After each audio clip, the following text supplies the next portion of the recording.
नमो भगवते वासुदेवाय धन्वन्त्रये अमृतकलशहस्ताय सर्वामय विनाशनाय त्रैलोक्यनाथाय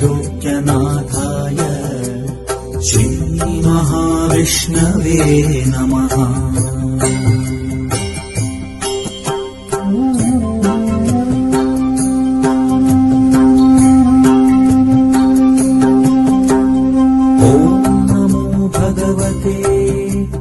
वासुदेवाय धन्वन्त्रये अमृतकलशहस्ताय सर्वामय विनाशनाय त्रैलोक्यनाथाय श्रीमहाविष्णवे नमः।